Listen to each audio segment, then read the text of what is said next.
conscient que la situation que vivent les Burkinabés, la situation démocratique ou bien la situation politique. Vous pensez que si le président de la République actuelle faisait le quart, le tiers, ne serait-ce que la moitié même de ça, vous seriez d'accord avec ça? Voilà. Moi, c'est tout ce que je voulais dire. Merci, Daouda. Moi, je vais descendre. Bon, je vais l'écouter et puis après, je vais descendre. Tu peux laisser ma place à autre chose. Non, il n'y a pas de problème. Si tu veux, tu peux écouter en deux minutes. Ok, vas-y, Moussa, en 2 minutes. Ok. Alors, j'aimerais dire, en fait, au premier intervenant, en fait, quand il a dit que je parlais de l'amnésie, j'ai fait, en fait, hein, c'est une généralité, c'était pas vraiment personnifié, c'était pas, voilà. Je disais que, avec votre exemple, je pense qu'on fait preuve d'amnésie parce que l'histoire de la Côte d'Ivoire est quand même récente. On aurait bien voulu, à des moments clés, que tout le monde se tienne main dans la main. D'accord? Et ça se cultive. Ça se crée pas instantanément. Deuxième chose, vous aviez parlé de la liberté d'expression. Vous aviez dit que nous considérons que la liberté d'expression, oui, vous avez dit vous. Donc, vous vous mettez dans une catégorie de personnes. Donc, acceptez aussi que d'autres personnes, de leur côté aussi, disent que la liberté d'expression, ce n'est pas ça. Avec des exemples. Par contre, votre exemple sur le drapeau russe est un très vilain exemple parce que vous aviez dit avec des allégations, donc en gros, vous avez sous-entendu qu'il était interdit de tenir le drapeau russe en Côte d'Ivoire. Bah, dans ce cas, que la Russie ferme son ambassade en Côte d'Ivoire, parce que je pense que aux alentours, même dans l'enceinte, d'ambassade, en fait, il y a un drapeau russe. D'accord? Pour faire simple. Là, au moins, vous enlèverez toute suspicion, en fait, de déstabilisation. Parce que le drapeau, en fait, vous l'avez en inimitié. Et je veux aller encore sur quelque chose de très important. Monsieur Kaza, il a dit oui, effectivement, les propos tenus par Ibrahim Traoré. Non, en plus, je vais revenir sur un autre exemple. Vous aviez dit, oui, il a dit que si nous disposons de moyens, mais en fin de compte, il se retrouve dans la même situation que Damiba. Non, monsieur. Non, monsieur. Dans votre exemple, il y avait une période précise, 6 mois. Si nous disposons des moyens, en 6 mois, nous ferons le job. Et vous dites que, en fin de compte, on se rend compte que, bon, voilà, c'est dans la même situation que Damiba. Absolument pas, monsieur. Ce n'est pas dans la même situation que Damiba. Tout à l'heure, mon cher Lucas donnait l'exemple de 60%. Je pense qu'il est intéressant qu'il actualise, d'accord, ces données. C'est 73%. Au mois de mars 2025, c'est 73%. Et donc, l'attaque de Djibo, d'accord, n'a pas enlevé soudainement 10% ou 13%. Ok? Il faut s'intéresser. Il ne faut pas jouer caricaturer, jouer sur des chiffres. Si vous vous intéressez, il faut aller vraiment. Mais ne regardez pas juste, on va dire, il y a une attaque là, et puis, oh, là, c'est la catastrophe. Non, non, non. C'est 73%. D'accord? Il y a encore mieux à faire. Il y a 17%. Et on espère, on souhaite qu'ils aient la totalité de leur territoire dans les 100%. Alors, je vais revenir sur quelque chose de très important, en fait, suite au dernier intervenant, qui disait comme ça que oui, vu les propos d'Ibrahim Traoré, voilà, vraiment, c'est démagogique. Je suis entièrement d'accord, monsieur. Mais vous savez, c'est de bonne guerre. Les médias ivoiriens aussi s'en donnent. Moi, j'ai entendu des gens, des chroniqueurs sur des émissions traiter Ibrahim Traoré de Sankara frélaté. On a plusieurs fois entendu cela, des trucs sur les pays de l'AES. Par médias interposés, c'est de bonne guerre. Même Ibrahim Traoré l'a mentionné, que dans des émissions de télé, ils se font taper dessus. C'est pas nouveau. Alors, à aucun moment, vous avez vu, par exemple, comment il s'appelle là, l'institution là, ivoirienne là, qui tape du poing sur la table quand les gens prennent des prises de parole. Je sais plus, c'est quoi le conseil de quoi là, je sais plus, j'ai trop de mémoire. Mais ils mettent pas au banc des accusés les chroniqueurs. Ils laissent le chroniqueur, voilà, rouler carrosse et s'exprimer comme ils veulent sur les pays de l'AES, sur des autorités des pays de l'AES. C'est de bonne guerre. Et puis c'est pas nouveau. À l'époque de Thomas Sankara, avec Félix Houphouët-Boigny, c'était pareil. Et il y avait pas mal de jeunes qui soutenaient Thomas Sankara. Et à l'époque, à cette époque-là, on était dans le parti unique, dans le PDCI, on traitait Sankara de voyous. Donc c'est pas nouveau, cher monsieur. C'est un bis repetita. Voilà. Maintenant, si Ibrahim Traoré, dans son style, est assez provocateur, ça ne veut pas dire que parce qu'il a dit que Ouattara ou la Côte d'Ivoire est comme c'est que tous les Ivoiriens l'acceptent. Mais nous, notre rôle... Non, mais ça, moi, là, cette fois-ci, je vais prendre la parole personnellement. Allez, je vais dire que tu prennes la parole. Voilà. Parce que, en fait, sur la question, parce que quand tu fais la comparaison que tu fais entre la prise de parole de chroniqueur, d'analyse politique, et que tu compares ça à la parole d'un officiel, je trouve que c'est quand même un peu grave, dans la mesure où c'est comme si aujourd'hui, mais excuse-moi, même si je sais que Ibrahim Traoré, c'est pas, comment on appelle ça, il est militaire aujourd'hui, chef d'État, mais il va pas se comparer à la prise de parole de chroniqueur, parce que sa parole là, elle est officielle. Alors, donc, à quel moment de l'histoire de la Côte d'Ivoire... La parole d'un chroniqueur sur un média... Non, ce que j'essaie de dire, c'est que il faut, dans la gestion des États, il y a ce qu'on appelle le parallélisme de forme. Si les chroniqueurs ivoiriens parlent, des chroniqueurs burkinabés peuvent se parler. Mais dès l'instant que Ibrahim Traoré parle, mais non, il ne parlera pas pour répondre à des chroniqueurs. Je trouve que c'est assez grave, c'est réducteur pour lui-même. Non, nous ne savons pas faire cette comparaison-là. Il faut qu'il ait paralyse de forme. Ok. Voici mon point. Ok. Oui, je respecte ton point de vue sur le parallélisme des formes. Toi, tu veux parler juste par homologue interposé. Un président s'exprime, c'est le président qui doit s'exprimer. C'est ton point de vue. Mais laisse-moi te dire quelque chose. Il peut avoir pas s'exprimer officiellement, mais officieusement peuvent commissionner des chroniqueurs à le faire. Moscou le fait tout le temps vis-à-vis de Paris. Et Paris même le critique souvent en montrant des chroniqueurs, des présentateurs à ce sujet-là, qui, de façon interposée, s'expriment, parlent de Paris, parlent de conquérir Paris en une demi-journée. On dit qu'ils sont missionnés par les officiels de Moscou. Parce que Poutine ne va pas s'exprimer. Donc, à partir du moment qu'un chroniqueur va s'exprimer sur un média qui est diffusé, d'accord, à grande échelle, le média est d'abord tenu pour responsable et le pays qui héberge ce média est tenu pour responsable. D'où la sanction des chaînes comme RT ou Sputnik dans l'espace européen et dans beaucoup d'autres pays. Pour ne pas que parce qu'on considère que les journalistes ou les chroniqueurs sur RT Sputnik sont les porte-voix, d'accord, des officiels russes en sourdine. Donc, je pense que, après, c'est ton point de vue, je le respecte. Mais le parallélisme des formes, je pense qu'il est plus étendu, pas seulement que sur le poste que l'on occupe. Voilà. Mais je te remercie en tout cas de m'avoir prêté la parole. Merci aux différents participants. Excellent débat et c'est un plaisir de toujours monter sur ton panel. Non, c'est un plaisir partagé. C'est un plaisir partagé. Je pense qu'il y a deux personnes qui n'ont pas parlé. Il s'agit, parce que je sais que Nord-Sud, lui, il va pas parler. Côte d'Ivoire, une motion. Voilà. Je vais parler dans ça là. Côte d'Ivoire, une motion. Non, mais, je pense. allô? Côte d'Ivoire, une motion. Oui. Excusez-moi. Mais ce qu'il vient de faire, vraiment me pose des sérieux problèmes. Oui. Tu ne peux pas venir et te finir de dire ce que tu as envie de dire et puis tu descends. Non, c'est pas pour toi. Mais non, c'est pas grave. Il finit de défendre sa position, il reste et puis on lui apporte la contradiction. Non, c'est pas grave. C'est pas grave. Non, Dayman, c'est pas grave. Il est descendu, mais ça t'empêche pas de dire ce que tu penses. On est 600 personnes, c'est lui qui est descendu, c'est pas grave. C'est pas grave, n'en fais pas un problème. Ce que tu as envie de dire là, tu le dis. Parce qu'à la vérité, quand on débat, je pense que tu es un débatteur, tu parles pas avec, c'est pas pour lui que tu parles pour ceux qui t'écoutent. C'est ça qui est le plus important. Voilà. Donc vraiment, excuse, c'est pas bien grave, on avance. Voilà. Sinon, il est là, il a dit qu'il partait, c'est pas bien grave. Il est là. Tu as vu, non? Il est remonté même, il était en bas. Voilà. Je vais juste m'excuser, monsieur Denis Mani. En fait, j'ai une course à faire avec mon fils. J'ai pas voulu le dire, mais ici, on m'accueille tout le temps et on discute dans la courtoisie. Si vous l'avez mal pris, je m'en excuse et je passerai sur le faux avec la bienveillance de Daouda. Je serai tout oui pour même une demi-journée si vous voulez en discuter. Il n'y a pas de problème. Mais c'est voilà, pas c'est un peu ça. Donc vraiment, désolé si tu l'as. Sûrement que tu vois qu'en partage son fils, tu vas écouter un peu. Voilà, c'est pas bien grave. Daouda, je peux prendre la parole ou c'est à quelqu'un d'autre? Je pense que c'est à Côte d'Ivoire. Après Côte d'Ivoire, ça sera à toi. Voilà. Ok. Salut Daouda, salut tout le monde. J'espère que vous allez bien. Vous voyez, on parle de parallélisme des formes ou bien paralléliste de trucs. C'est quoi le rôle d'un chroniqueur? Ça, c'est une parenthèse que j'aimerais ouverte et fermer. Le rôle d'un chroniqueur, c'est d'analyser un sujet donné, un thème, et d'apporter son avis. C'est son avis à lui, c'est son avis personnel. De l'autre côté, vous aviez un officiel qui engage la République. Donc, comparer un chroniqueur à un président de la République, c'est soit nous ne connaissions pas la valeur de la République, soit on confond. C'est vrai que ce sont des hommes qui ont parlé. C'est vrai que ce sont des hommes qui ont parlé, mais chacune des paroles ont un poids. Ça, c'est une parenthèse que j'aimerais faire. Voici M. Moussan malheureusement, qui est descendu et ça me fait mal, qui a dit que la démocratie, c'est lutter contre la corruption. Oui, mais les grandes démocraties, que ce soit aux États-Unis et que ce soit en France, est-ce qu'il n'y a pas de type de corruption?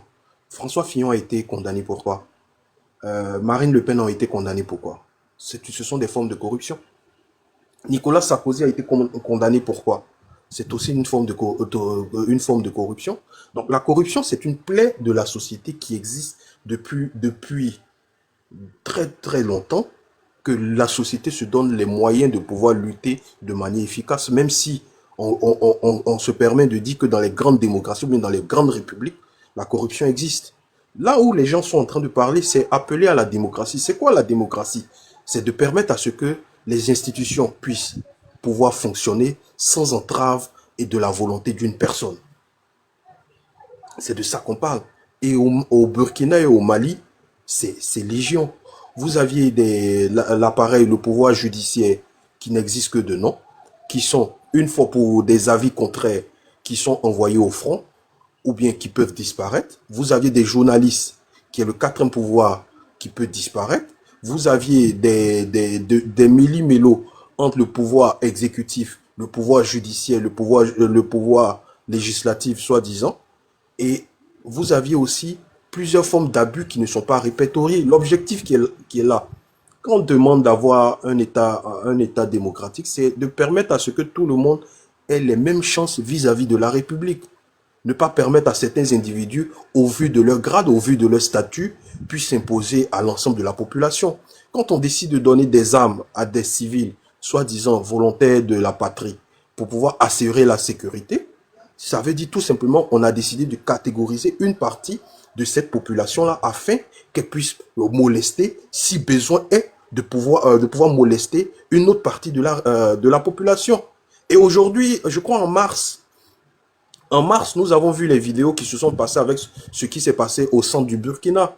Je crois que Amnesty International a fait sortir un rapport où elle a parlé d'exactions menées par l'armée, menées par les VDP sur le sol burkinabé, qui contribuent davantage au climat d'insécurité qui existe. Et les différentes attaques de ces dernières semaines sont en train de nous montrer un pourrissement de la situation au Burkina. L'objectif du coup d'État, c'était d'améliorer la sécurité.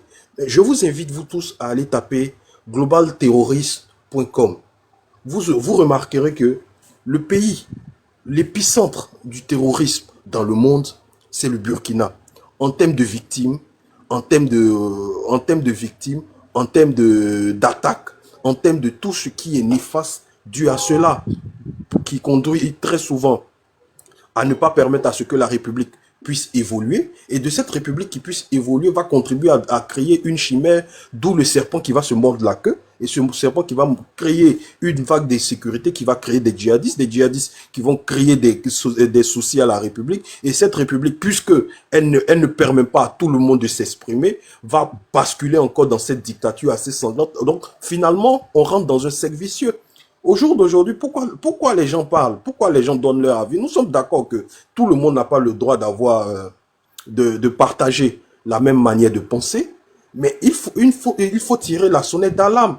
Est-ce qu'aujourd'hui, le 100% militaire ou bien la dictature en puissance qui monte au niveau du Burkina est capable de pouvoir résorber de manière claire ce problème? Si c'était capable de pouvoir résorber de manière claire ce problème, on n'allait même pas faire 1 an dans ce genre de truc. Mais on se rend compte que le monsieur, quand il est venu, il lui a donné 6 mois. Au-delà de 6 mois, il a dit 8 mois. Et aujourd'hui, nous sommes pratiquement à bientôt 5 ans. Donc, que ça plaise pas, il faut comprendre que le mode de gestion d'un État est synonyme de bonne santé de l'État. Si on décide que les militaires soient la solution, c'est qu'on est obligé par derrière de tuer la République. Nous avons en Birmanie des militaires qui sont au pouvoir depuis les années 70. Aujourd'hui, la Birmanie est pratiquement en guerre civile. Vous aviez à Cuba des militaires qui ont pris le pouvoir sous le prétexte d'une révolution. Aujourd'hui, nous connaissons l'économie de Cuba. Donc, les pouvoirs militaires n'ont jamais rien donné de beau à leur République. Bien au contraire, ce sont des discours creux, de fantasmagorique, et vers la fin, on arrive tous au même cheminement. Une république qui soit disloquée, une république dont la population souffre, et au-delà même de la population qui souffre, vous aviez une autre classe de dirigeantes qui est hyper riche, qui use de ce système-là jusqu'à ce que ce système-là puisse s'effondrer de lui-même. Et Lucas a donné quelque chose de fondamental. Quand on dit enseigner la démocratie à l'école, la démocratie, c'est pas qu'une seule forme. C'est plusieurs formes de démocratie. Mais on permet à l'enfant, ou bien à celui qu'on doit éduquer, de prendre conscience de la valeur de la démocratie à travers différents modes de pensée. Et si on lui donne la possibilité de voir différents modes de pensée, de pouvoir peser le pour et le contre de chaque chose, on ne l'enferme pas dans un cadre de pensée unique. Mais quand on voit des pays où, pour un simple mot, vous êtes conduit dans je ne sais quoi, vous disparaissez, c'est de là-bas on va parler de pensée unique. Donc, sur ça encore, on s'est trompé. Donc, pour moi, à un certain moment, il faut induire cette Afrique-là, si elle veut vraiment évoluer dans une forme de démocratie qui soit capable de pouvoir permettre à la République de pouvoir avancer. Et dernier truc, quand Moussa nous a parlé de personnes qui ont été arrêtées pour avoir placé des drapeaux russes lors d'un meeting, mais la police ou bien l'appareil judiciaire peut arrêter des gens par prévention afin de savoir exactement pourquoi ils l'ont fait, sachant que de l'autre côté, il y a eu des coups d'État massifs ou bien il y a eu des coups des révolutions dont des personnes ont utilisé des drapeaux russes pour pouvoir se faire allier par plusieurs personnes pour avoir la chute la chute du pouvoir qui était en place. Donc c'est normal, un État qui est vigilant, c'est un État qui prend tout à la lettre et qui soit capable de pouvoir mener même des arrestations préventives afin de pouvoir connaître ce qui se passe pas derrière. Donc là aussi, c'est une erreur que M. Moussa est en train de dire que parce qu'ils ont mis le drapeau. Non, c'est le symbole qui a été placé par derrière et la volonté d'avoir un changement de manière brutale sans passer par les méthodes démocratiques constitutionnelles écrites dans nos différents textes fondamentaux. Donc derrière encore, ça a été un chou blanc. Je fais mon micro, je vous remercie, mon frère. Merci beaucoup à toi, Côte d'Ivoire. Le Mac, vas-y. Après le Mac, ça sera Eric Carter. Oui, tu disais quoi? Non, c'est 2 minutes. Toi, t'as 2 minutes là, c'est long souvent, mais vas-y quand même. Non, moi, non, voilà, tu sais que je parle. Tu dis que moi, je ne veux pas parler. Souvent, mais j'étais en bas depuis, je suis là. Bon, d'accord, vas-y, je te laisse tes 2 minutes. Effectivement, tu es là avant et tous. Voilà, mais comme tu dis, tu vas prendre 2 minutes. Non, moi, c'est à cause de Nissan qui a dit cette chose. Non, mais moi, en fait, le vrai problème, c'est que je pense que, comme ça est parti, moi, je souhaiterais qu'on avance. Oui, c'est ça, mais j'avance, il n'y a pas de problème. Parce que quand il parle de... Bon, moi, je ne connais pas tous les autres pays de l'AES, mais moi, j'ai travaillé au Burkina Faso pendant 2 ans. Puis j'ai des connaissances là-bas. Même pas plus tard qu'hier, je suis parlé avec un ami. Lui, il a sa propre entreprise, il construit les maisons, les immeubles pour les gens. Mais il me dit actuellement, il a 0 contrat là. Donc, on parlait un peu où il disait que sur Roch Kaboré, tout allait bien, tout.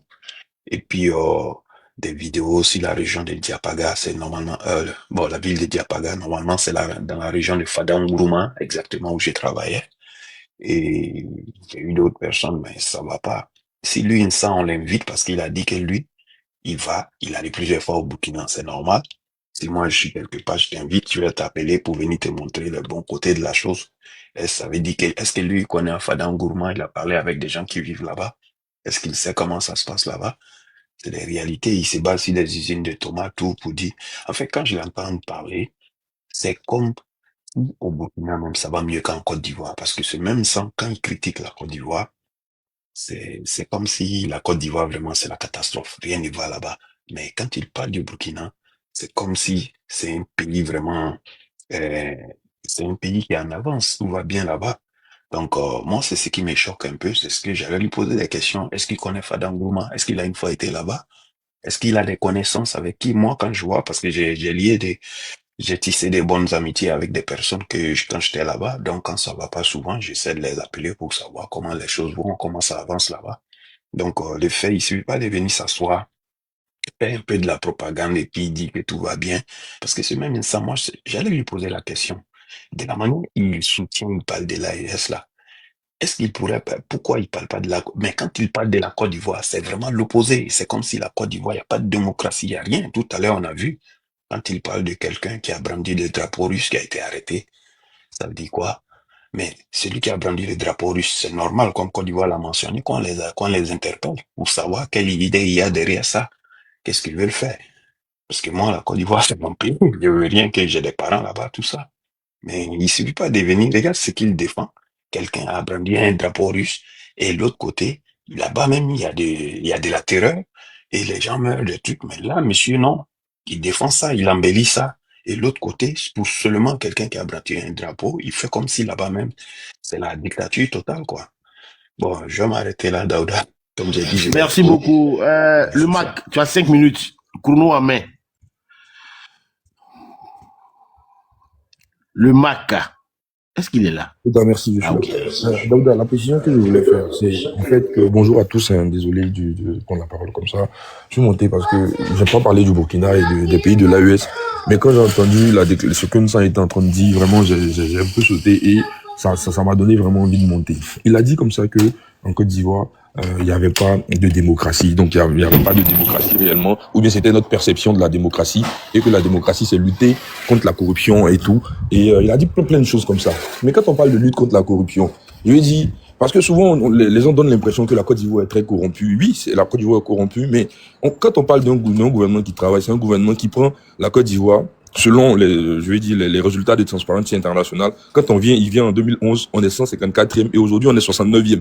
Donc la corruption, je lui ai dit, a baissé. La corruption a baissé. Et c'est ça la démocratie, c'est que pendant les temps de démocratie qu'on peut le faire. Et l'autre, il a parlé de global terrorisme, mais en fait, le Burkina, c'est le pays où il y a le plus de terrorisme. Il a parlé de 23%. Non, il a même pas dit 23%, il a dit il y a que 17%. Alors que si il y a 73% il y a 73% qui est occupé par l'armée régulière, ça, c'est pas 17% qui reste même. C'est l'erreur c'est le calcul qui fait non. C'est 27%. Mais au-delà de ça, les 27% sont même pas vrais parce que c'est encore des sites panafricains selon eux qu'ils donnent ces résultats-là. Mais selon les sources qui sont indépendantes, là, je sais pas comment on appelle ça, les instituts comme Amnesty, etc. On parle même de 40% qui sont chez les terroristes. C'est eux-mêmes qui disent 23%. C'est aucune source officielle ne peut le dire. Et d'ailleurs, si le Burkina disait qu'ils étaient pas, sous emprise terroriste, ils allaient laisser, Human Rights Watch là-bas, mais ils l'ont pas fait. Ils l'ont pas fait parce que justement, ils ne veulent pas qu'il y ait des sources indépendantes qui vont challenger le mensonge qu'ils vont propager. Et donc, le fait de dire, en fait, que l'attaque, les attaques qui ont lieu, parce qu'au début, eux-mêmes, ils réfutent ces attaques-là. Le fait de dire que ces attaques-là ne sont rien là, c'est continuer le discours de la propagande de ce gouvernement-là, Daouda. Et ce discours-là, il est dangereux. Il est dangereux parce que c'est que dans ce discours-là, on met au même pied d'égalité la parole d'un chef d'État et la parole d'un chroniqueur. Mais les chroniqueurs burkinabés insultent tout le temps Alassane Ouattara, mais personne ne s'en plaint. Les chroniqueurs burkinabés veulent qu'il y ait des attaques en Côte d'Ivoire, personne ne s'en plaint. Ils disent même qu'en 2025, là, la Côte d'Ivoire va tomber et sera dans une situation pire que le Burkina, mais personne ne s'en plaint. Mais quand il s'agit des officiels burkinabés, des présidents de la République, il faut parler de cette irresponsabilité-là. Et aujourd'hui, ils sont obligés d'investir dans la communication. Et c'est pour ça que, croyez-moi que j'ai envoyé les liens à plusieurs personnes, mais ils partagent des vidéos de la Côte d'Ivoire où, par exemple, quand on a remporté la CAN et tout, il y a des gens qui sont dehors, ils disent que c'est au Burkina Faso, les gens sont en train de manifester pour Ibrahim Traoré. Et quand ils le font, dans les pays anglophones, les gens croient en ça. C'est pour ça que cette propagande-là ne fonctionne que là-bas. Ils partagent des infrastructures qui sont construites à l'étranger, en Côte d'Ivoire, au Kenya, ils disent que c'est chez eux. Et les gens croient en ça. Les étudiants qui doivent toucher 100 000 francs, c'est faux. Je veux dire, il y a tellement de choses fausses qu'ils racontent, on en oublie même, tu vois. Il y a tellement de choses fausses. Aucun étudiant ne... Ils sont obligés de faire ça pour entretenir ce truc-là à l'étranger parce que, justement, ils ont besoin de ça. Mais à l'intérieur, là, qu'est-ce qui se passe concrètement? Donc, moi, j'ai pas envie de discuter du Burkina, mais quand il donne des arguments qui sont mensongers, que sur la Côte d'Ivoire, des gens ont pris des drapeaux russes, ils ont été arrêtés. Daouda, à quel moment on est intellectuel et on confond arrestation et interpellation? Quand tu fais quelque chose, qu'un gouvernement ou on va dire une police trop suspecte là, elle a le droit de t'interpeller. Et si pendant une manifestation des Gilets jaunes, Daouda, on a des gens qui sont interpellés, alors même qu'ils n'ont même pas, pris de drapeau, etc. Ça ne fait pas que la France n'est pas dans une démocratie. Mais pendant les dernières manifestations, Daouda, il y a eu plus de 10 000 interpellations en France. 10 000, est-ce que ça fait de la France un pays qui n'est pas démocratique? Mais à un moment, soyons sérieux.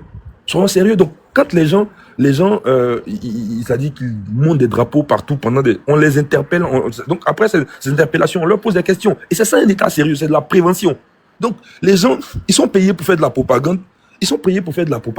Et ils donnent l'impression qu'ils sont intelligents en sortant des discours qui sont, pour moi, qui sont, je sais pas comment les traiter pour ne pas être méchants, mais vraiment, Daouda, à un moment, quand on veut débattre là, il faudrait débattre dans des conditions régulières. C'est pour ça que quand on lui donne beaucoup de temps de s'exprimer, il faudrait donner du temps aussi aux gens de pouvoir lui répondre à ce gars-là, parce que réellement, je suis étonné des arguments qu'il a balancés. Parce que dit que la Chine même se réclame être effectivement sous le parti unique une démocratie consultative. Donc si la démocratie était si mauvaise, on n'en serait pas là. Si la démocratie était si mauvaise, on n'en serait pas là. Donc, moi, je ne veux pas prendre beaucoup de temps pour parler parce qu'il est descendu. Mais Daouda, je veux dire, à un moment, comparer ce qui se passe au Burkina, où le président est obligé d'aller participer à toutes les inaugurations d'usines, etc., à la Côte d'Ivoire. Je veux dire, moi, ça me fait rire. Parce qu'en Côte d'Ivoire, les usines sont ouvertes tous les jours. La Côte d'Ivoire, industriellement, a progressé. On ne peut pas se comparer au Burkina, mais vraiment de loin. Parce que quand on prend les rapports sérieux, et puis il n'y a même pas de rapports même qui vont dire le contraire, en termes de liberté d'expression, Daouda, on a nettement progressé. Et ça, ce sont les indicateurs. Donc, à quel moment lui il dit qu'on n'a pas progressé en termes de corruption? À quel moment il dit qu'on n'a pas progressé en termes de liberté d'expression? Max, ton temps est épuisé, il faut que tu chutes. Donc, je vais chuter. À quel moment il dit qu'on n'a pas progressé dans tous ces trucs-là, alors que, je lui ai dit, toutes les organisations classent bien la Côte d'Ivoire. Il a fallu qu'on nous dise que l'IDH n'est pas pour qui, eux, ils en parlent pendant longtemps. Mais on est devant les pays comme le Burkina de loin aussi. Donc, quelqu'un qui dit qu'il est venu pour 6 mois, et il n'a pas dit que s'il a les moyens, non, il a dit que les gens lui fassent confiance quand lui sera là pendant les premiers 6 mois là. Ils vont, en fait, ils vont régler ce problème-là. Donc, c'est pas les moyens. Non, quand il parlait de moyens, il parlait d'être à la tête du pays. Il parlait d'être à la tête du pays parce qu'il était en pleine négociation avec le Moro Naba pour faire en sorte que Damiba parte. Donc, il est en train de faire tout ce qu'il a reproché à Damiba et la situation sécuritaire du Burkina est pire. Je termine dessus. Merci beaucoup. Avant de donner la parole à Eric Carter avant Kokora, j'aimerais faire la précision. Mac, en fait, Nsan, il est en bas, il vous écoute. Mais avant de partir, il s'est excusé parce qu'il doit aller faire une course avec son fils. Et au-delà de tout ce qu'on dit, la famille est très importante. Voilà. Sinon, il entend, il vient d'écrire, si tu défiles dans les commentaires, tu vas voir qu'il a entendu ce que tu as dit. Il écoute. C'est pourquoi je vous dis, quand je lui donne du temps, c'est de façon discrétionnaire. Je vais te le dire de façon simple comment ça fonctionne. Généralement, il y a des gens pour qui je mets le chrono, il y a des gens pour qui je ne mets pas de chrono. Et quand il monte sur mon panel, je sais que généralement, il sera le seul à défendre sa position. Il y aura beaucoup de personnes qui ne partageront pas sa position. En tant que modérateur, j'ai ce devoir-là de lui donner du temps pour qu'il s'exprime parce que, imagine-toi quand Denis Mani parle, quand Lucas parle, Lucas même, je lui mets pas de chrono. Le Kokora, je lui mets jamais de chrono. Quand je le mets même, il excède. Donc toi, tu vas parler, le fils d'Ino va parler, Côte d'Ivoire va parler. Vous allez tous dans le même sens. Donc je suis obligé, par équité, de lui donner plus de temps qu'à vous. Vraiment, excusez cette méthodologie-là, mais c'est mon pouvoir discrétionnaire. J'ai pas de problème avec ça. Comme il l'a dit, moi, le jour où il veut débattre de ce sujet-là, nous, on n'a aucun problème à en débattre. Mais il faudrait pas qu'il sorte de la propagande. Il faudrait qu'il vienne avec des indicateurs clairs. S'il dit en Côte d'Ivoire qu'il y a la corruption, il faudrait qu'il montre, en fait, parce que c'est que au Burkinabé, il peut faire cette propagande. Ce que je veux dire, c'est que quand il vient ici, il faudrait qu'il sorte des indicateurs clairs pour qu'on en discute, tu vois. Moi, il n'y a pas de problème avec lui, le jeune homme. D'accord. Il n'y a pas de problème. Eric Carter, vas-y, tu as 5 minutes. Non, Eric Carter dit là, après Kokora. Il est. Il a que généralement. après. Voilà, quand Kokora parle, à destination. Il est dans la circulation. Ok, il y a pas de problème. Donc, je vais intervenir. Je suis arrivé, je vais intervenir, je suis arrivé. Je peux? Oui, vas-y. Vas-y. Oui, d'accord. Ok, d'accord. Donc, en fait, ce que je veux dire, c'est que quand on discute de l'AES, surtout nous Ivoiriens, je pense qu'on devrait éviter de rentrer dans les conversations qui consistent à qualifier les régimes, soit de dictatoriaux, soit de ceci ou de cela. Parce que ça donne du grain à moudre aux personnes qui ne veulent pas rentrer dans le fond du débat. Voilà. Pourquoi nous on parle? Au-delà même du fait que leur capitaine se mêle de ce qui se passe ici, c'est que nous appartenons au même espace communautaire. Nous partageons des frontières. Donc, tout ce qui va se passer, voilà, chez eux, quand ça va déborder, c'est comme une gangrène. C'est comme la gangrène dans le corps humain. Ça va finir par affecter tous les États qui sont à côté. Et c'est ce que nous allons vivre si on y prend garde. Voilà pourquoi on se mêle de ce qui se passe au Burkina, au Mali et même au Niger. Et deuxièmement, il y a un mouvement de population qui est perceptible, qui est palpable et qui n'est même pas discutable. Tous ceux qui sont en Côte d'Ivoire, je vous invite tous les jours de la semaine à aller à Tékoubé aux environs de 17h30, 18h. Vous verrez le monde qui descend, qui quitte le marché d'Adjamé et qui descend, qui va je ne sais pas où. Vous verrez, vous vous arrêtez au milieu d'eux. Vous me direz quelles sont les langues qu'ils parlent. Est-ce que ce sont des langues qui sont locales? Donc, moi, ce que je veux dire, c'est la question qu'on se pose, c'est est-ce que Ibrahim Traoré a réussi à la tête du Burkina? Il n'a rien réussi. Il n'a rien réussi. TikTok ne le permettra pas, peut-être. C'est pour ça. Sinon, on a les images en temps et en heure. Aujourd'hui, il y a des pages russes, bon, pas des pages, des canaux russes sur Telegram qui communiquent, mais je vous dis à la minute, avec les images et les vidéos à l'appui, sur tout ce qui se passe dans le Sahel. Même ce matin, il y a 2 attaques qui ont eu lieu hier soir au Mali. Et c'est documenté, les images sont là, les vidéos, tout ça. Parce que ils sont d'après eux, dans une guerre de communication entre griffes. Je ne sais pas comment ils pourront me le définir, mais bon, ça c'est un autre débat. Ils sont dans une guerre de communication qui a fini par emmener les terreaux à eux aussi communiquer. Et même, je sais pas, ces Russes là, je sais pas qui ils sont, si c'est des soldats de Wagner, etc. Mais les gens nous donnent tout ce qui se passe. Et le dimanche dernier, à l'heure ici, Djibo était sous le feu. Toute la base a été complètement pillée. Les gens ont nié, il n'y a pas de souci. De toutes les façons, les images, les vidéos sont là. Moi, je les ai dans mon téléphone. Et le lundi, c'était le tour de Diapaga. La place centrale de Diapaga a servi de studio photo aux éléments du JNIM. Le JNIM a utilisé la place centrale de Diapaga pour faire plein de photos. Vous voyez? Et ils vont dire, ok, ce sont les images des autres. Mais d'accord, eux-mêmes, souvent maladroitement, ils font de la communication sur leur chaîne. Parce qu'on les suit. Nous, on veut savoir ce qui se passe, parce qu'on se méfie, on a nos parents, etc. Nous-mêmes, nous sommes en Côte d'Ivoire, etc. On a nos parents à côté, tout ça.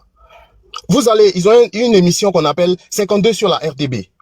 Il y a une émission en date du 17 novembre 2024. Elle est disponible sur YouTube.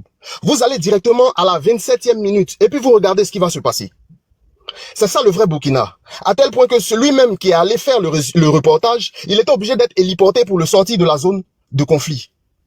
Ils disent qu'il y a des endroits, il y a plus d'endroits aujourd'hui où les soldats ne peuvent pas aller. Mais ce documentaire-là, la partie dont juste la partie dont je parle là, ça répond à cette problématique.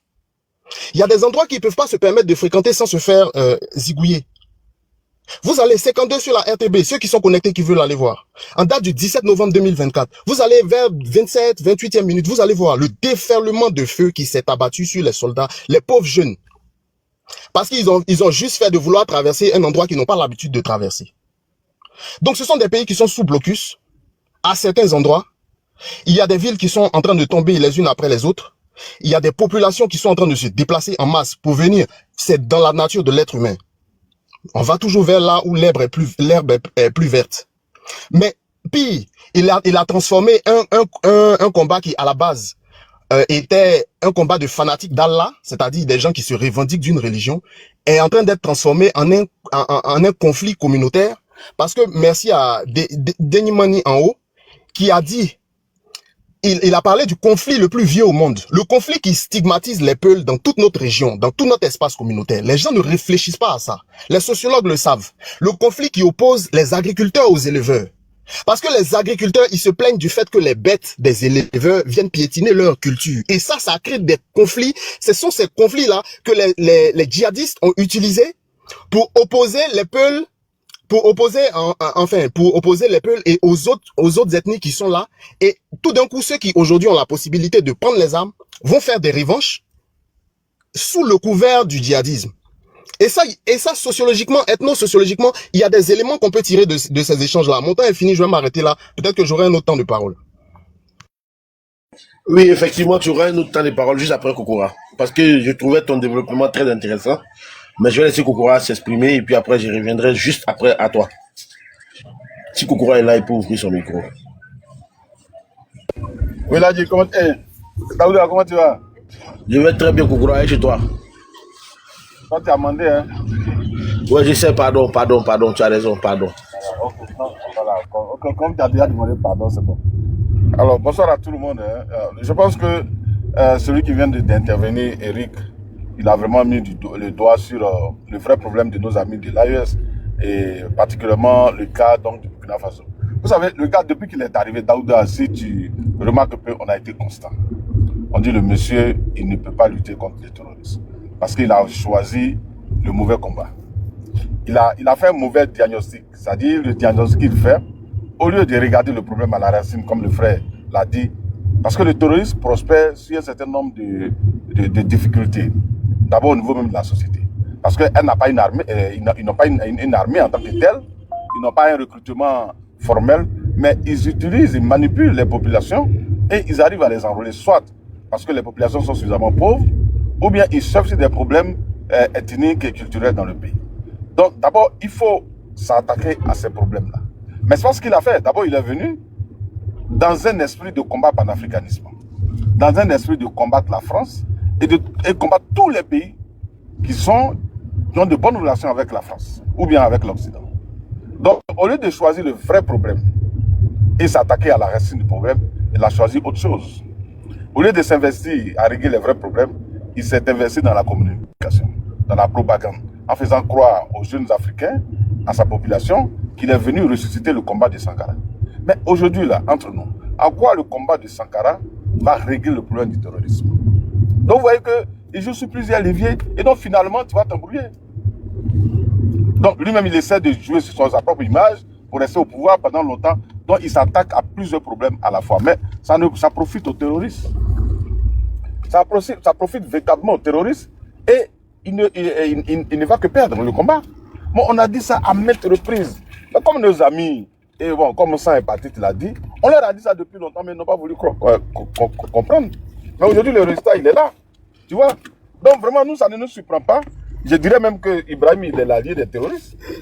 Parce qu'il ne vient pas pour régler les problèmes. Vous savez que la lutte contre le terrorisme, c'est un combat mutuel.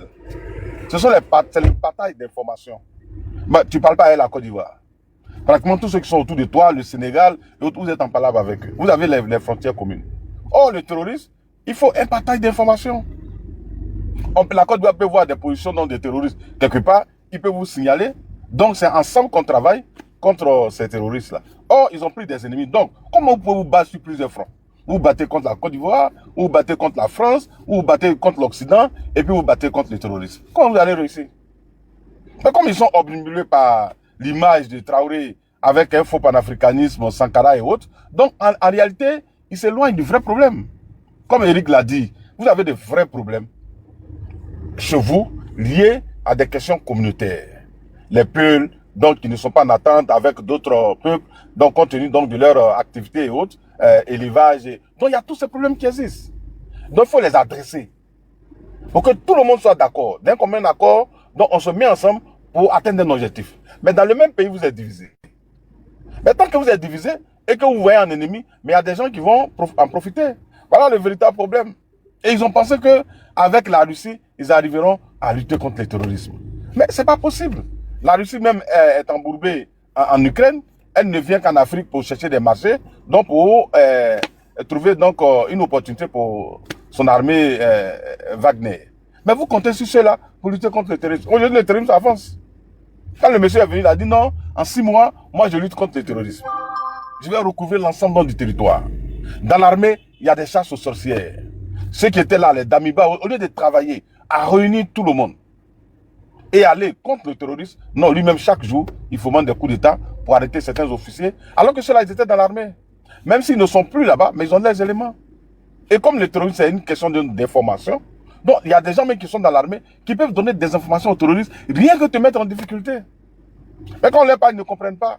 Mais le malheur pour nous, en tant qu'Ivoiriens, comme Eric l'a dit, c'est que tous ceux qui vont fuir les zones donc, en proie au terrorisme vont venir en Côte d'Ivoire. Et à la fin, c'est nous qui allons payer les prix. C'est malheureux, mais c'est vraiment une situation très difficile. Mais le monsieur ne peut pas avancer. Voilà pourquoi il mise sur la communication pour faire croire aux gens que oui, il est en train de développer son pays. Toi, tu viens pour régler un problème sécuritaire. Mais aujourd'hui, il laisse le problème sécuritaire. Il ne fait aucun bilan. Mais oui, on entend qu'il a construit des usines partout dans le Burkina. Il a construit des routes partout dans le Burkina.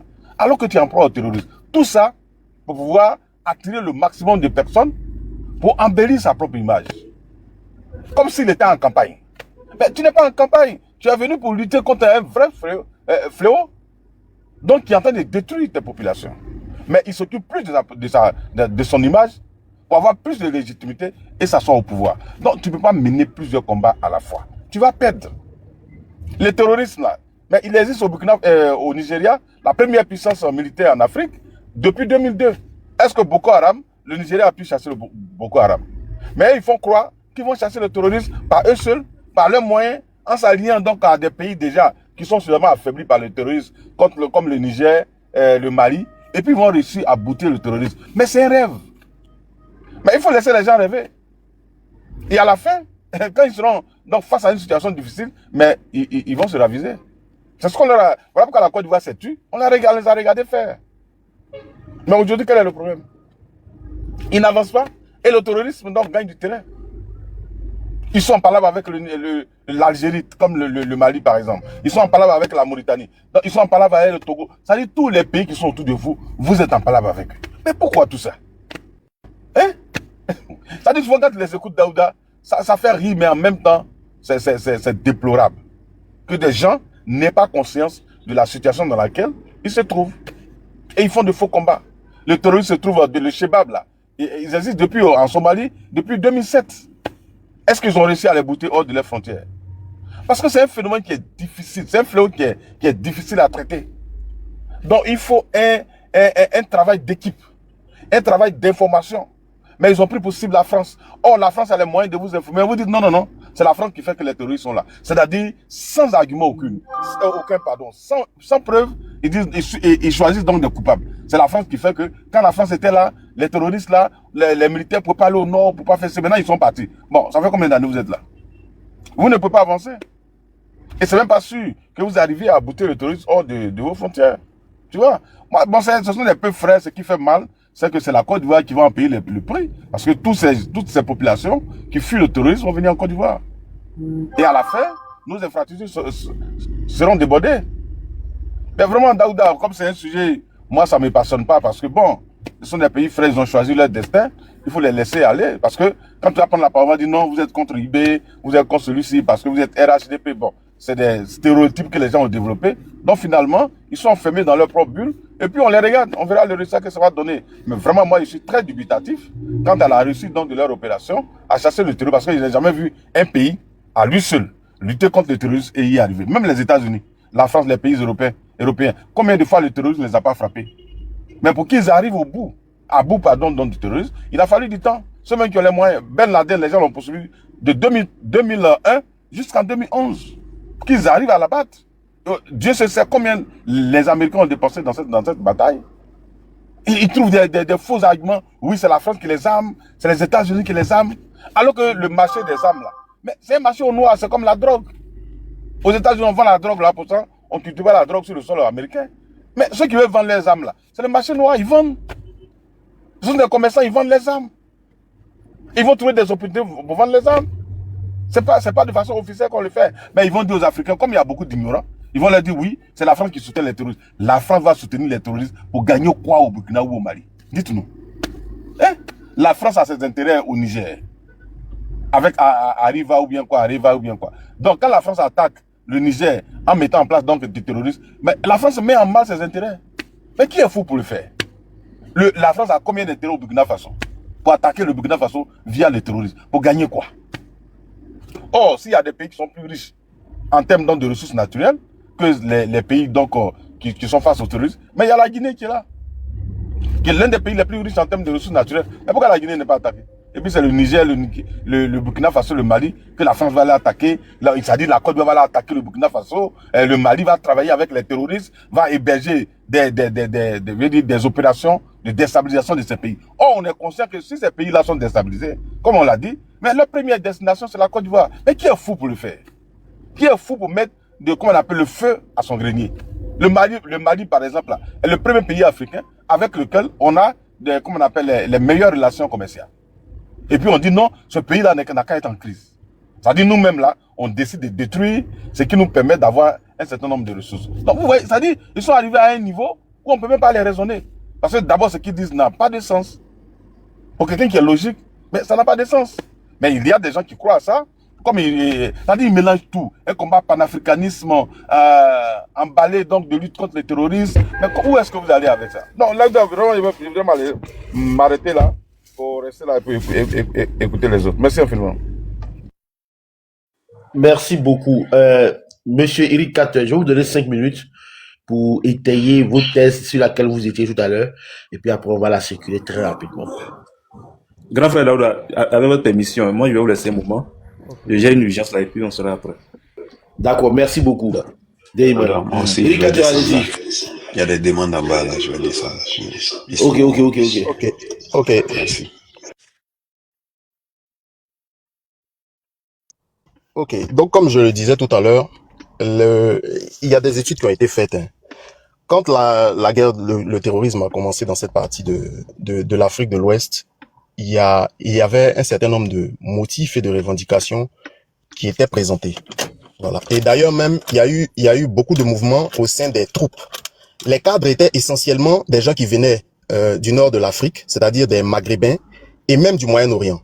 Voilà, des Syriens, des trucs. Et ensuite, les cadres ont été des locaux. Et eux-mêmes, ils le disent, hein, je crois, il y a une vidéo d'un de leurs généraux qui circule actuellement qui dit que l'essentiel des troupes est composé de Burkinabé, par exemple, dans le cas du Burkina. Mais ce n'est pas que l'essentiel des troupes, ce n'est pas que ceux qui vont au charbon, mais il y a aussi les cadres. Et donc, les motivations ne sont plus les mêmes. Aujourd'hui, ceux qui sont fanatiques d'Allah sont moins de 7% peut-être. Ensuite, vous avez ceux qui ont des revendications vraiment qui sont liées aux problèmes ethno-sociologiques, comme je le disais tout à l'heure. Vous avez les gens qui ont des problèmes économiques. Ce qu'il faut savoir, c'est que le Sahel est une zone qui est vraiment hostile même à la vie humaine. Donc, il n'y a pas d'activité économique, les gens ne peuvent pas faire de travaux champêtres, etc. Vous avez des gens qui peuvent passer un mois sans voir même un billet de 500 francs. Si moi j'arrive, j'offre une moto de 800 000 à un jeune burkinabé qui n'a pas 500. Je lui donne un téléphone satellitaire. Je lui donne une dotation de carburant. Et puis je dis, mon ami, tout ce que tu as à me dire, c'est où est-ce que les forces de défense et de sécurité sont passées. Appelle-moi, donne-moi juste cette information. Mais je vais l'enrôler. Donc il y a des problèmes économiques qui frappent la zone. Il y a des disparités au niveau de l'administration. Quand vous allez au niveau du Mali, mais quand les gens qui sont dans le nord là, quand ils s'expriment, vous allez voir qu'il y a une constante autour de tout ce qu'ils disent. Il y a l'absence de l'administration. Donc voilà des problématiques qu'on aurait pu régler à coup de milliards, plutôt que d'investir que dans l'armement. Quand on est attaqué, on se avec ça. Mais derrière, il faut emprunter d'autres. Oh là là, cette dame là avec son micro. Là. Derrière, il y a des problématiques qu'il faut savoir aborder. Si vous remarquez, en Mauritanie, par exemple, ils viennent de constituer, c'est assez vieux même d'ailleurs, ils ont constitué une brigade qui patrouille à dos de chameau, qui est essentiellement composée des gens qui sont des ethnies qui tournent autour du désert. Et ces gens-là, qu'est-ce qu'ils font? Puisqu'ils sont de la zone, ils arrivent à mieux coordonner les échanges avec les personnes qui travaillent dans le désert, que ce soit des gens qui vont paître leurs bêtes, etc. Et ils ont construit des points d'eau. Ils ont construit des puits pour permettre à tous ceux qui migrent dans le désert d'aller essentiellement vers ces endroits-là. Et quand ces gens-là sont regroupés, ils viennent les trouver là et puis ils arrivent à avoir leur enseignement. C'est-à-dire, d'eux-mêmes, ils ont construit des puits. On sait qu'il n'y a pas beaucoup de points d'eau dans le désert. Que tu sois bon ou mauvais, tu vas forcément aller vers le point d'eau. Donc voilà des stratégies que les gens auraient pu mettre en place pour pouvoir faire face au problème qui, comme je l'ai dit, est passé du volet religieux à un conflit ethnique aujourd'hui, où les gens savent pourquoi ils rejoignent parce que moi, quand ils ont présenté un certain nombre de personnes qu'ils ont récupérées, ils disent que ce sont eux qui sont les personnes qui ont participé à l'attaque de Djibo. Mais ce ne sont que des vieillards. Pourtant, nous, on voit les images avec les gens là, ce sont des gamins qui vont quitter partout. À la voix même, on sait que ce sont des gamins. Aujourd'hui, un jeune de cette ethnie n'a pas besoin d'attendre qu'on vienne l'attaquer. Il va directement se faire enrôler dans ces troupes-là. C'est pareil pour les Touaregs de l'autre côté. Donc moi, vraiment, je veux que les gens... Et ce qui est étonnant, c'est que Ibrahim Traoré a dressé il a dressé le diagnostic du problème du Burkina. Il a tout expliqué lui-même dans sa première prise de parole. Le fameux discours où il a dit que les gens mangeaient de l'herbe, là, il a dit. Moi, ça me surprend. Il a dit qu'il a parcouru un certain nombre de localités à pied. Il a observé un certain nombre de ses compatriotes consommer de l'herbe. Et lui-même, il s'est dit que cette situation allait finir par exploser. Il a parlé de la zone des 3 frontières. Il a parlé des trafics qui s'y déroulent. Il a parlé de la dynamique économique de ces zones-là, où les gens commencent à faire plusieurs trafics, drogue, armes, alcool frélaté, etc. Maintenant, pourquoi, pour répondre à ce problème, il faut acheter des armes, il faut s'en prendre à la France, il faut s'en prendre à la Côte d'Ivoire, etc. Pourquoi il n'a pas eu affaire à des spécialistes de ces questions-là pour aller régler ces problèmes-là particulièrement? Voilà ce qu'on se pose comme question. Mes 5 minutes sont arrivées, je vais laisser les autres intervenir.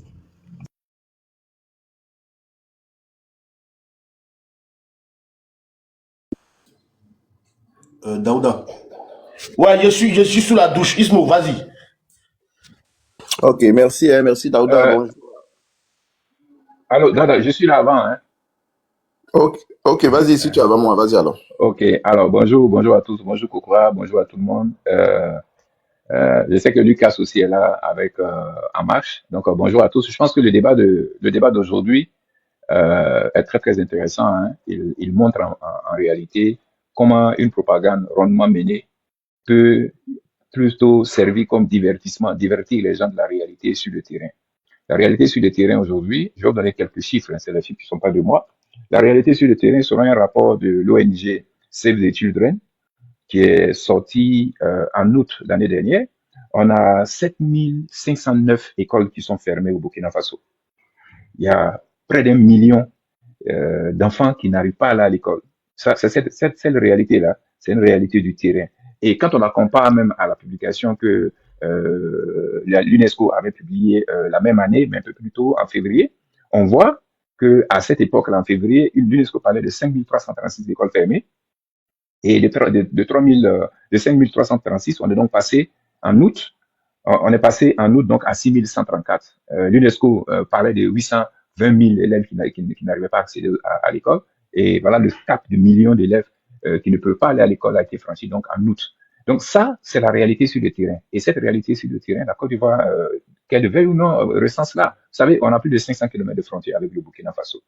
Aujourd'hui, si vous allez chez moi dans le Tchologo, vous verrez, vous allez dans le département de Wangolo, vous verrez les villages de réfugiés, les réfugiés burkinabés qui continuent chaque jour de franchir. Donc, la frontière est venue chercher refuge au niveau de la Côte d'Ivoire. Ça, c'est la réalité. Ce n'est pas en allant faire des vidéos de propagande, en se faisant passer pour le sauveur du continent africain, comme on le voit sur beaucoup de panels. Hein. Ils ont beaucoup investi dans cette propagande qui est quasiment mondiale, hein, qui a affecté beaucoup de pays, là où le véritable investissement devait être celui de chercher des solutions vraiment les plus adaptées à cette situation-là, qui est aujourd'hui une réalité que de grandes populations de Burkina vivent.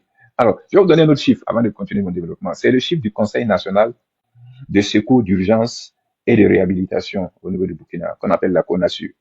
La CONASU, dans un des rapports qu'elle a sorti, c'était en 2023, si vous voyez un peu sa dénomination, elle est en charge de tout ce qui est secours, urgence et réhabilitation. Donc, elle a fait une évaluation des déplacés internes au niveau du Burkina Faso.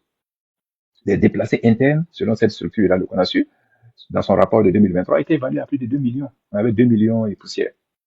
Ça, c'est les réalités quotidiennes que, malheureusement, les populations au Burkina vivent.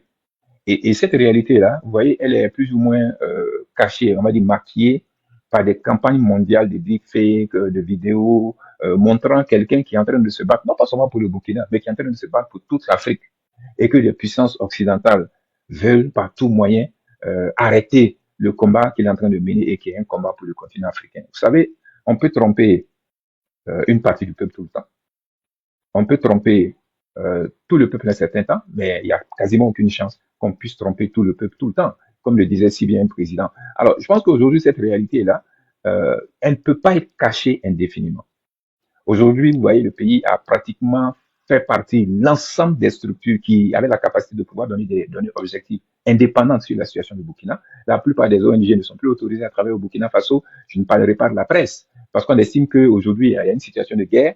Donc, cette situation de guerre, de fait, empêche aujourd'hui qu'une presse indépendante, libre, que les journalistes puissent de façon indépendante, faire des analyses, puissent faire leur métier, en un mot.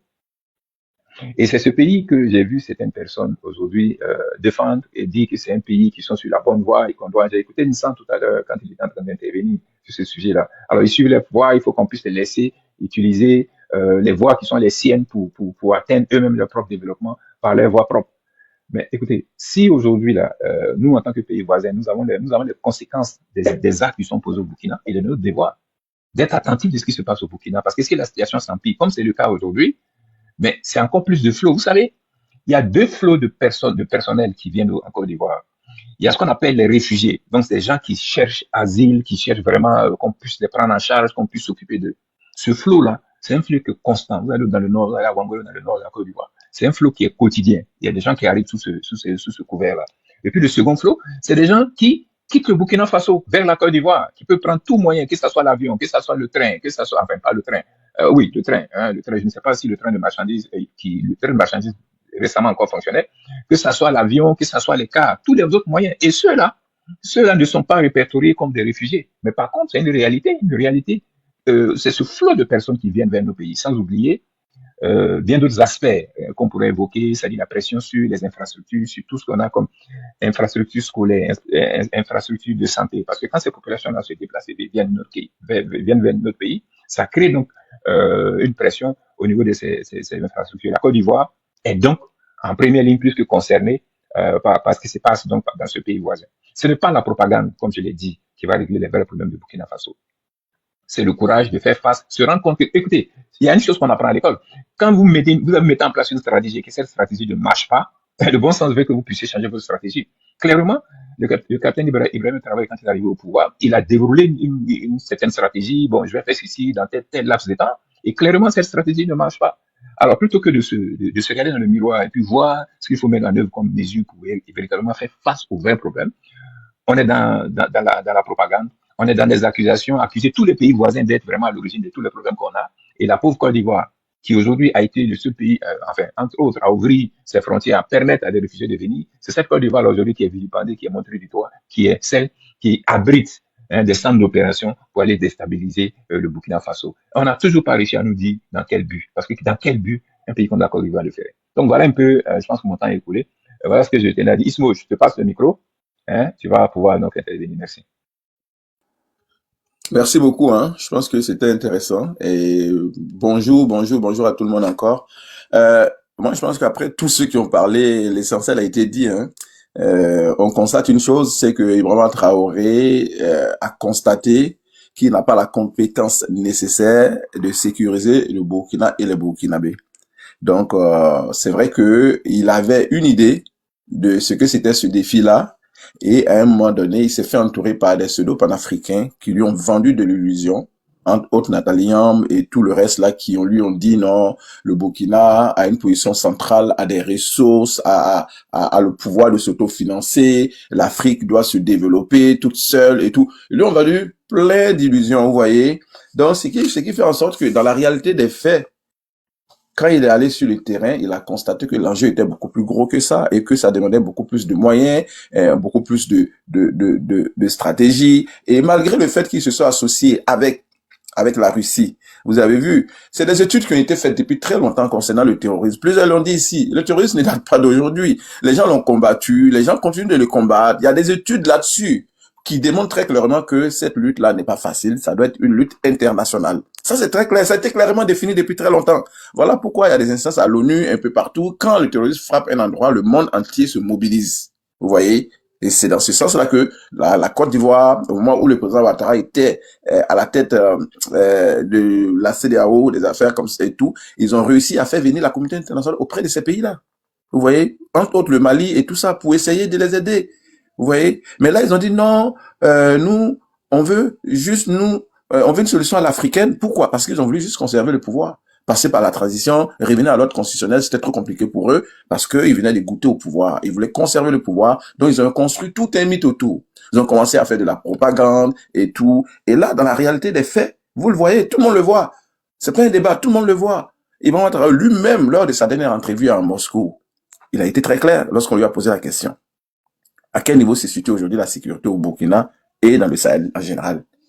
Quand vous l'avez regardé, il avait les regards fuyants avant de dire que oui, depuis 2023, on a fait des progrès. Quel progrès? Sans détail. Sachant que l'homme, il est vindicatif, il aime revendiquer ses succès et tout. Mais il n'a jamais parlé il n'a jamais donné des détails. Pourquoi? Parce que pour lui-même, c'est flou. Et juste après, il ajoute que oui, on a fait des progrès, mais que les insurgés se sont renforcés.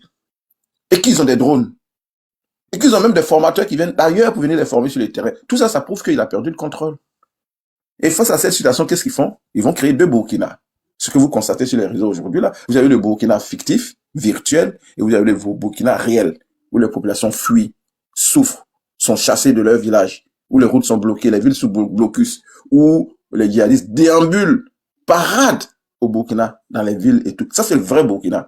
Et vous avez le Burkina fictif, où c'est les deepfakes et tout ça, l'intelligence artificielle est utilisée pour crier, je sais pas moi, des slogans, pour manipuler l'opinion internationale. Mais ça encore, aujourd'hui, vous avez vu depuis quelques jours, même les médias anglophones font des articles là-dessus pour dire que la propagande, la manipulation par le deepfake, tout ça là sont utilisés pour promouvoir un seul individu, pour glorifier un seul individu. Là encore, c'est échec et mat. Maintenant, lorsqu'ils essaient de positionner pour dire que Ekokora l'a si bien dit, vous voyez, lorsqu'on dit non, le Burkina est attaqué, il y a un complot contre IB, il y a un complot, mais il n'y a aucun complot contre IB. Il n'y a aucun complot. Le seul complot là, c'est contre le Burkina et les Burkinabés. Et IB se présente comme un imposteur, celui qui avait prétendu avoir la solution et qui l'a pas visiblement, vous voyez. Et là, maintenant, on est là. Qu'est-ce qu'ils vont faire? Ils savent plus quoi faire. Et ils continuent de financer des panafricains qui vont se promener, des pseudo-panafricains qui vont promener de panel à panel pour vendre ce qui n'existe pas. C'est pour ça que moi, je les considère tous comme des pseudo-panafricains, des propagandistes. Aujourd'hui, le Burkina a besoin de solutions. Quand on dit le Burkina, quelqu'un peut me dire ici, quel est le positionnement stratégique du Burkina qui va faire en sorte que la France, les États-Unis, l'Occident global en général vont vouloir s'attaquer au Burkina? Il n'y en a pas. Quelle est la matière première stratégique qu'on trouve uniquement au Burkina qui fait en sorte que le Burkina va susciter vraiment comme l'envie d'aller déstabiliser le Burkina et tout ça? Il n'y en a pas. Quelle invention technologique que le Burkina a fait? Quelle invention technologique que le Burkina a produit de sorte que ça attire l'envie et les gens veulent venir? Il n'y en a pas. C'est un petit pays pauvre qui est en face d'un défi qui est gros, qui est pluridimensionnel, d'abord militaire, sociopolitique et économique. Militairement, ils sont faibles. Économiquement, ils sont faibles. Du point de vue sociopolitique, ils sont divisés. Parce qu'il y a eu tellement de coups d'État, de division entre eux, que la réconciliation n'est pas possible. Donc, voici un pays qui est complètement déstabilisé dans tous les sens, qui a besoin d'aide, qui a besoin de soutien. Mais des imposteurs qui, pour confisquer le pouvoir, ont décidé de vendre de l'illusion aux gens. Et cette illusion-là est en train de se dissiper. Parce que les Burkinabés aujourd'hui constatent la vérité, la réalité. Ibrahima Traoré, il a perdu le contrôle. C'est pas un débat. Tous ceux qui viendront dire le contraire, c'est des gens qui sont méchants envers le Burkina. Moi, c'est ce que j'ai dit. C'est de la méchanceté. Quand vous voyez les attaques à Djibo, à Solé, à Sabsé, à Ouagayo, à Yuba, à Yabongo, à Sodé, à Diapaga, et j'en passe. Il y en a tellement que, en une journée, il y a eu au moins minimum 5 attaques simultanées. Et déjà, aujourd'hui, on dit Ibrahima Traoré a armé le Burkina. Mais parallèlement, les djihadistes, les terroristes et les insurgés, qui sont aujourd'hui des anciens militaires, sous Diendéré, sous Damiba, sous Roche, mélangés aux attaques terroristes, c'est le contrôle qui est perdu totalement. Le Burkina, ça va progressivement vers le gouffre. Donc, il faut manipuler les gens avec l'intelligence artificielle pour faire croire que c'est un héros. Ça va créer l'institut des peuples noirs. Vous pensez que le défi auquel le Burkina est affronté aujourd'hui, là, c'est le moment de créer ce genre d'institut? C'est après. On se va créer un musée pour Thomas Sankara. Le défi que le Burkina a aujourd'hui, là, vous pensez que c'est le moment? Non. Tout ça, c'est de la diversion, de la distraction pour détourner les regards des peuples et des gens sur la réalité de la souffrance des Burkinabés et surtout sur l'incompétence et l'imposture de l'homme qui confisque le pouvoir par la force des armes. Tout simplement. Merci.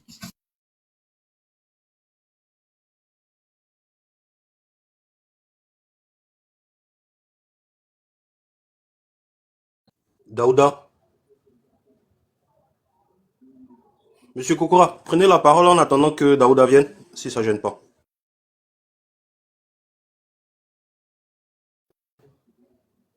Monsieur Kokora. Ok, Sejatse, tu es là?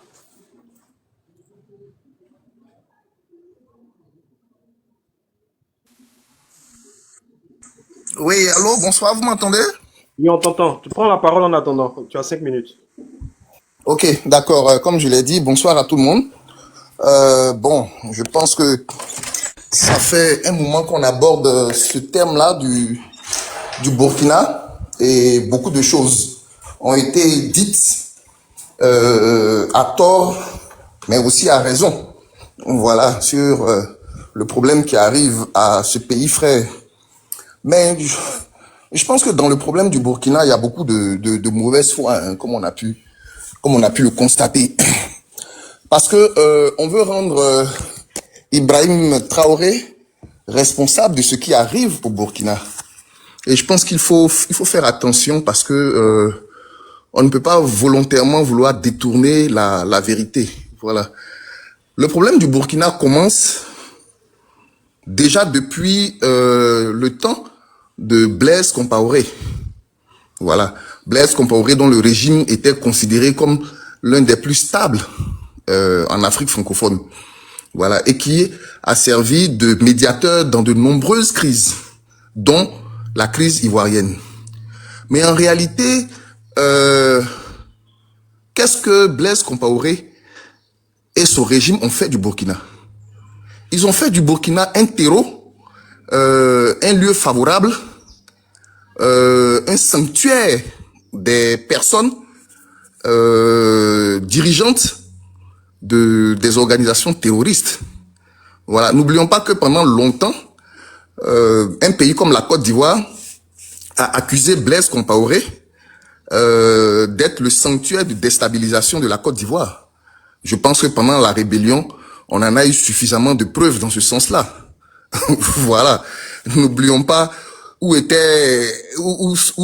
trouvait refuge tout ce qui était, toutes les richesses de la Côte d'Ivoire qui étaient pillées à cette époque-là. Ça se retrouvait au Burkina, sous Blaise Compaoré. Voilà. Toutes les attaques djihadistes qui avaient lieu au Mali, au Niger et autres. La plupart des grands dirigeants de ces organisations terroristes-là vivaient où? Ces gens-là avaient gîté couvert à Ouaga, sous Blaise Compaoré. Voilà. Donc, quand on a mené une politique de sanctuarisation du terrorisme, il faut pas être par la suite étonné des conséquences de cette politique-là. Donc, Blaise Compaoré et tous ceux qui l'ont soutenu sont les principaux responsables de ce que vit aujourd'hui le Burkina et un certain nombre de pays de l'AES. Donc, vous voyez, c'est triste quand un régime comme celui de la Côte d'Ivoire joue au jeu dangereux que Blaise Compaoré a eu à jouer par le passé. Quand aujourd'hui, des pays comme la Côte d'Ivoire et le Bénin s'amusent à offrir gîte et couvert à un certain nombre de dirigeants terroristes, et étant conscients de ce que cela a créé comme problème au Burkina, ben, nous sommes en droit, franchement, d'être effrayés. Comme quelqu'un le disait, en général, les mêmes causes-là, elles ont tendance à produire les mêmes effets. En tout cas, tant qu'on reste dans le même univers. Et nous sommes dans le même Afrique de l'Ouest, nous sommes dans la même ère géographique, et des régimes s'adonnent à ça. Le terrorisme, il se combat.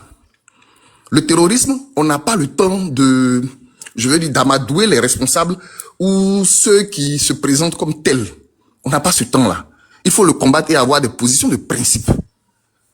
Malheureusement, comme je le disais tantôt, avec Blaise Compaoré, on a eu une toute autre vision qui tendait à faire croire que des négociations étaient possibles avec ces terroristes et ces djihadistes et ces rebelles-là.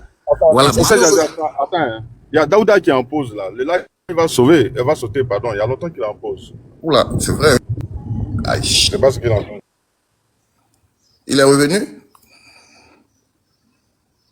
Pas encore. Daouda. Il n'est pas revenu. Le live va sauter malheureusement. Attends, je vais essayer de l'appeler.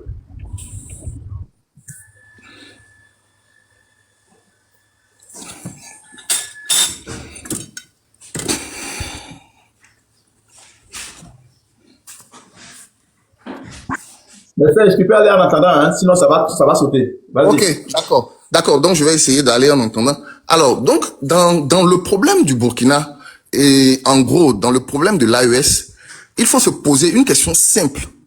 Et je pense que c'est Mao Tse-tung qui nous apprend cette technique de raisonnement-là.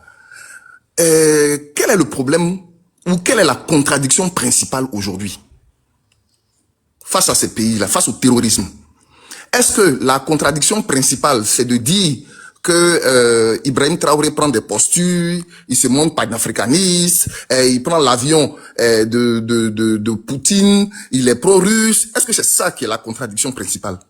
Non.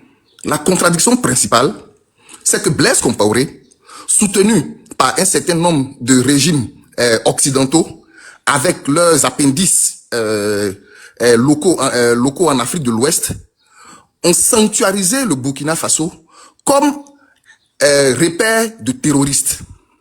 Et aujourd'hui, cela nous explose à la figure. Donc, au lieu de rentrer dans des condamnations qui n'ont aucun sens, il faut faire corps autour du Burkina et mener frontalement le combat contre ces terroristes et ces djihadistes-là. Parce que toute autre politique va contribuer à fragiliser les pays qui aujourd'hui peut-être peuvent se présenter bon comme étant un peu plus en sécurité. Mais vous savez, un peu plus de sécurité, ce n'est pas la sécurité. Voilà. Or, il nous faut offrir de la sécurité à nos populations.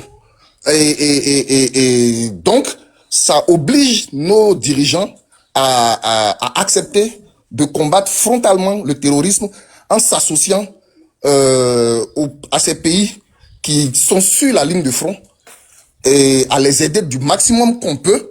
Et puis, et non à rentrer dans des situations de conflit créées de toutes pièces et qui finalement nous desservent sur la longue durée. Donc pour moi, la contradiction principale reste de s'unir pour affronter frontalement le terrorisme et non à trouver des moyens de condamner Ibrahim Traoré ou bien de se plaindre de ce que Assimi Goïta fasse le garde à vous, etc., etc. Ça, c'est vraiment secondaire. Voilà ce que je voulais dire pour ne pas avoir monopolisé la parole. Merci. Non, moi, je voulais réagir à la suite de Serge. Tu vois, ton soutien aux pushistes fait que, je ne sais pas si tu fais attention à ce que tu dis. C'est-à-dire, je ne sais pas si tu fais, toi-même, tu es conscient des propos que tu tiens. Dis que ton pays héberge des dirigeants terroristes. C'est-à-dire, je ne sais pas, bon, comment tu arrives à faire de tels raisonnements? C'est vraiment malheureux, hein, mais tu ne fais pas attention à ce que tu dis, mais c'est grave.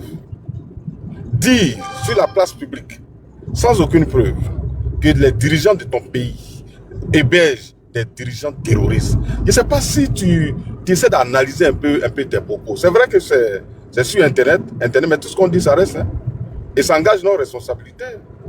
Tu vois, dans tout ton raisonnement, tu dis de ne pas accuser Ibrahim, mais tu n'as trouvé aucune responsabilité. Donc, à Ibrahim, tu as accusé la Côte d'Ivoire, tu as accusé Blaise Compaoré, tu as accusé donc, les dirigeants européens, mais jamais tu n'as essayé de voir à quel niveau Ibrahim lui-même aurait fauté. Tu vois, c'est ça le monde manichéen. Et c'est malheureux.